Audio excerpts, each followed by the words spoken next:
మాది దట్టమైన అడవికి ఆనుకుని ఉన్న ఒక మారుమూల గ్రామం. ఆ ఊరు చివర ఒక పాత పపాడుబడిన బంగళా ఉండేది.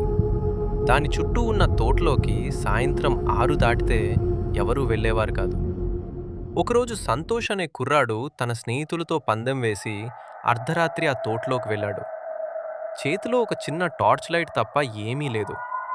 లోపలికి వెళ్తున్న కొద్దీ గాలిలో ఒక రకమైన వింత వాసన రాసాగింది.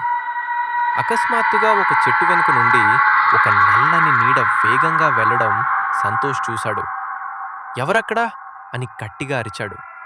సమాధానం లేదు.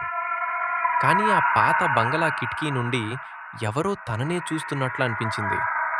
టార్చ్ లైట్ అటువైపు వేయగానే అక్కడ ఒక ముసలమ్మ నిలబడింది. ఆమె కళ్ళు మంటల్లా వెలుగుతున్నాయి. భయంతో సంతోష్ వెనక్కి పరిగెత్తబోయాడు.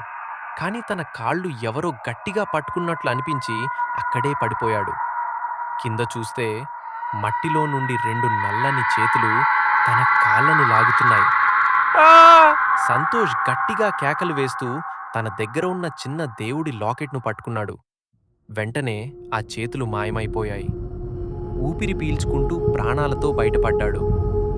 మర్నాడు తన కాళ్ళ మీద చూసుకుంటే ఎవరో గోర్లతో గీరినట్లు 5 వేళ్ల గుర్తులు ఎర్రగా కందిపోయున్నాయి. అప్పట్నుండి ఆ తోట వైపు చూడటమే మానేశాడు. ఈ స్టోరీ ఎలా ఉంది?